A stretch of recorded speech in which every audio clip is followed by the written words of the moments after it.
I'm really excited today because I finished work, my husband's picking up Poppy from nursery, and I've had the opportunity to come out and explore a site which is very exciting because I think I first came here maybe 10-15 years ago, and I've been meaning to come back for many years since, driven quite close to it, never got here, to explore it a little further, because what I'm going to go and see today is what's been described as a barrow cemetery. Very exciting.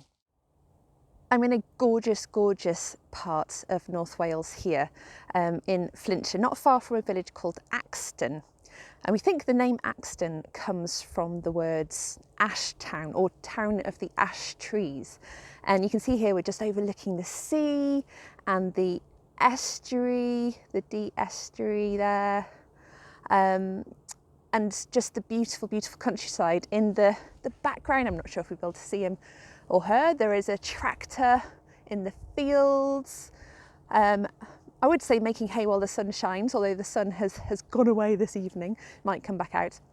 But I'm just along a public footpath, being able to visit some of these sites today. And it's always worth you getting out that OS map and seeing where you're allowed to have a look and allowed to go and what you might find along the way.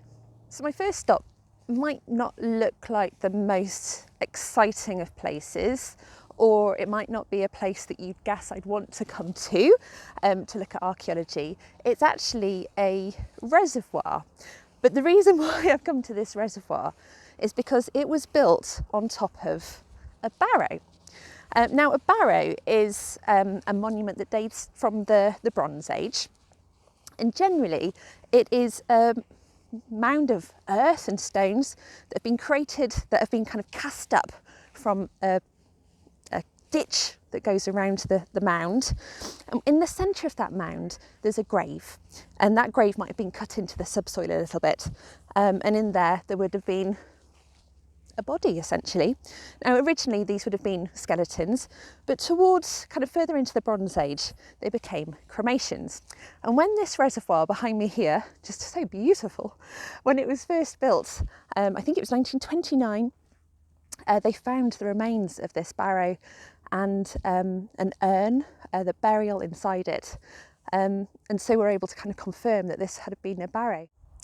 Now, the reason that's exciting is because we don't actually know whether these big lumps and bumps and mounds in the landscape are actually Bronze Age barrows or not.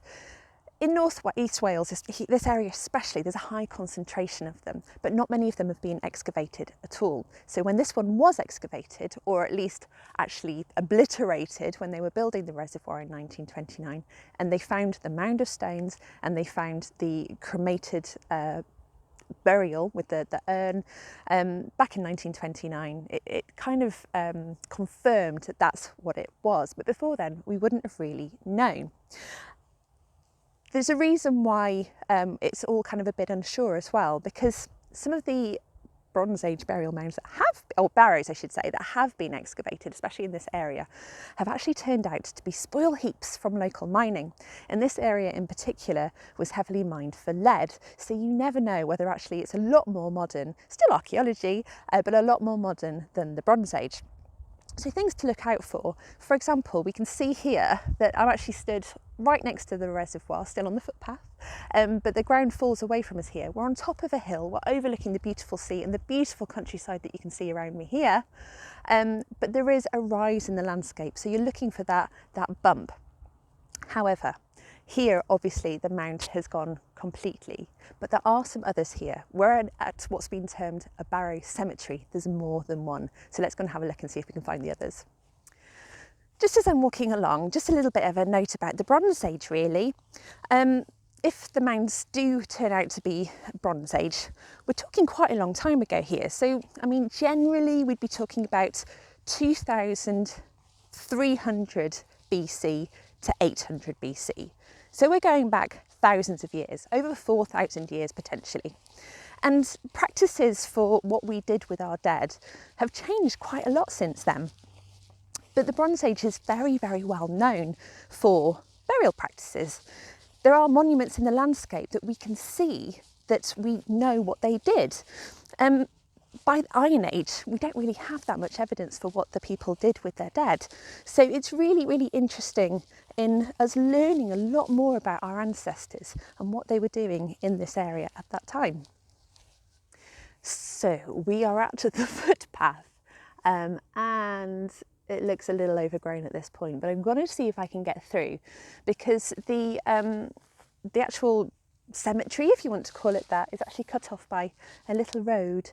So I'm going to see if I can get through. So if we can see, the 2 barrows out of the 4 that have been recorded here are still there and well intact. So we've just gone along the footpath, and I've crossed the little lane here to get to the next field. And the footpath goes along this hedge here, the other side of it, and it's quite overgrown, so I'm actually not going to go along there today because I won't be able to see. But actually from where I'm at the field gate here, we can actually see the 2 barrows in this field, and I'll tell you a little bit about each of them in a second. But just to say that the location of these is really interesting. Barrows as burial monuments were used for centuries, probably up to 9 centuries, as a burial practice. And you do find them all over the place if you know where to look. But this area in particular, there are a lot of them, and it's fascinating that there are these ones that are kind of all aligned with each other, 4 almost definite ones that we're here, and they are all within a mile of Gop Cairn and Gop Hill.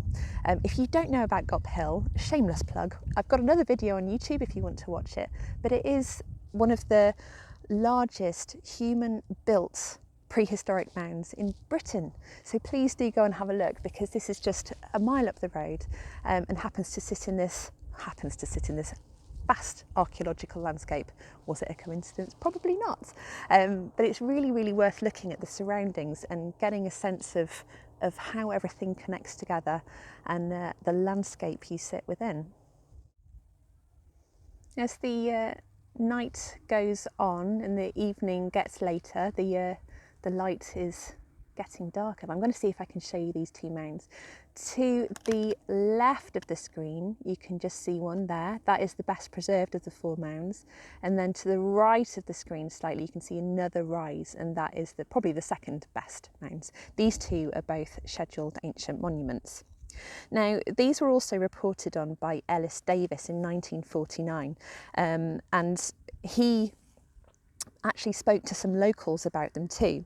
So the one on the left, which is Mound E, or 5, which is the best preserved, he reported to be 6 feet high, and that in 1900 apparently he was told that a stone stood on top of this.